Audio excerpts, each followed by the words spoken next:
Okay guys, I want to talk to you about this deck today. This is called the Witcher Top Team deck. This deck is Witcher. If you ever played the game, it's a pretty good game. It's like an RPG game. A lot of us will play it on Xbox, so it's one of those really cool games that you can play. This deck, I've kind of named it the Witcher Top Team deck because it's one of those decks that just does a ton of damage. It's a real good speed deck. What you'll notice here is the Intrepid Adversary. This is one of the cards that's just going to help buff up some creatures, make them real big and strong and nasty, and hopefully, you'll be able to deal enough damage early because of this card that you'll be able to put a lot of these creatures and a lot of these opponents that you'll face, put them away, before you even have to worry, before they're able to get going, get started. Okay, so I'll just tell you about this Intrepid Adversary card here. Intrepid Adversary says when this creature enters the battlefield, you may drain all the mana from your hand and graveyard. If you do, this card's level is increased by the amount of mana drained this way. While on the battlefield, your other creatures get XX, and X is equal to this card's level. So basically, we'll drain our hand. Whatever amount of mana that we have in the hand will be converted into a nice big buff for all the creatures that you have on the battlefield, except for this guy here. And so basically, if we have 20 mana in our hand, we play this card. You'll ask us, hey, do you want to drain that 20? We say yes. Then whatever creature we have on the board, maybe this guy, he'll get a 20/20 buff. So that's nice. Yeah, you get to see how it kind of works. That Intrepid Adversary kind of helping out the Fiendslayer Paladin here. Fiendslayer Paladin's a nice card. You got this Vigilance ability here, so he'll be able to kill some creatures if you buff him with the Intrepid Adversary. He's got this right here. This is a nice one, Lifelink, right? He's got this First Strike ability, but the real big thing about him is he can get Double Strike. If there are 10 red or black gems on the board, he'll get that Double Strike, and that's going to be really nasty. I like to have Exodus Auric Overlord here. This is a good card, and the reason I like him is you got this Double Strike. That one's really, really good. It's kind of the same as Fiendslayer Paladin. You don't get the Lifelink, you don't get the Vigilance, but you do have that very, very important Double Strike. And you can just imagine, right? If you got a big creature on the board, or maybe just one of those ones that I just showed you, then you use the Intrepid Adversary to drain mana from your hand. You can pump up these guys really, really big. And when they get pumped up nice and big, you're going to be able to do a ton of damage. That's basically it here. Alright, so you'll get to see exactly what we're looking at when we play this deck.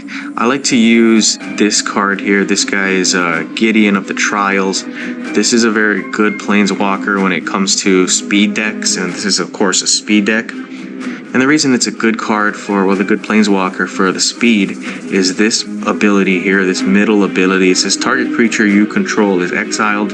Each other creature you control gets XY, right? And X, of course, is the exiled creature's power, and Y is the exiled creature's toughness.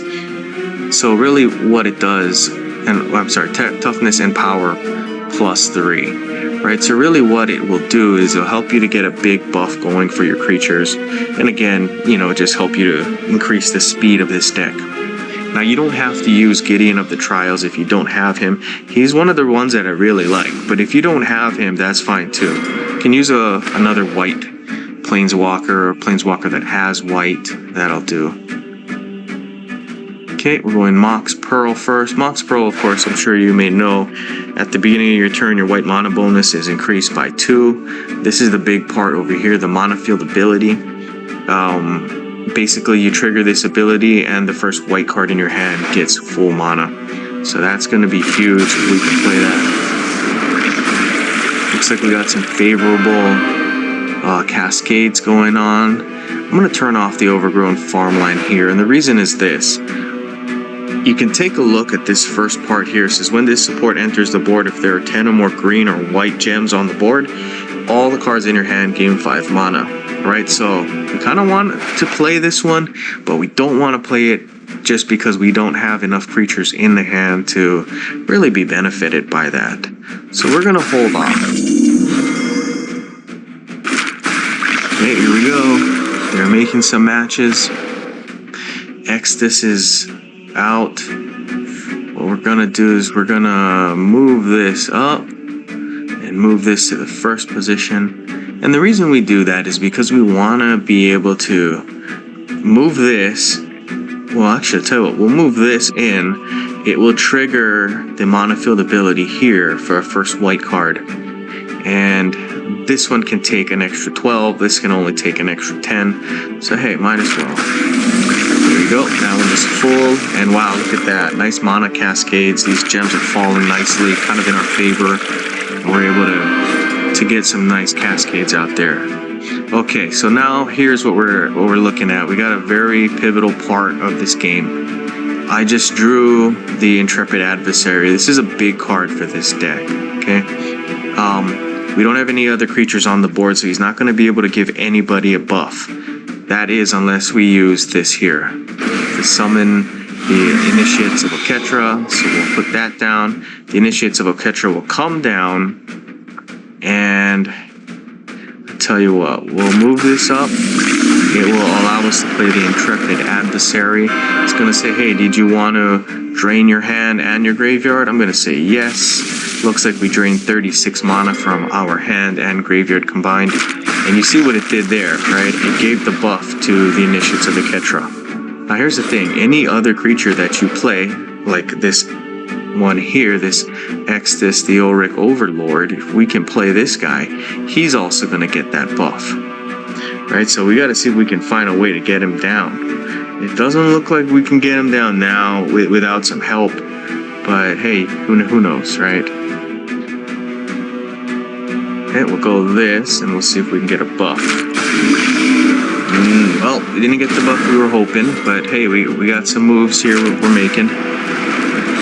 Would be good if we could do another one here, but let's see.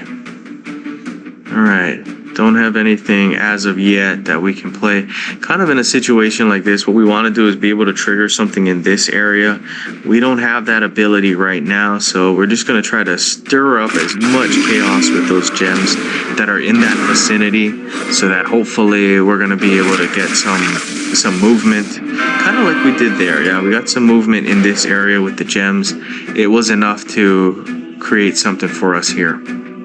Alright, so you'll see what I mean by this being a great speed deck. You're able to put Extus down. Extus, of course, he's just big and nasty, and thanks to the Intrepid Adversary, he gets that way. We see that the Initiates of Oketra there on the bottom, they're buffed up nice and big, and that's what really wins us the game there. Okay, so we hope you like the deck. You know, as you play this deck, the big thing is you want to get the Intrepid Adversary out. Make sure he can buff really big, really strong. And you want to surround them with double strike creatures, right? If you can surround them with double strike creatures, you're going to be able to put out a ton of damage. Okay, guys, just keep that in mind. Hit the like, hit the subscribe, right? Take care of us as we're taking care of you. Put some really good comments for everybody else. And that's all we got. Hope you enjoyed it. Good gaming.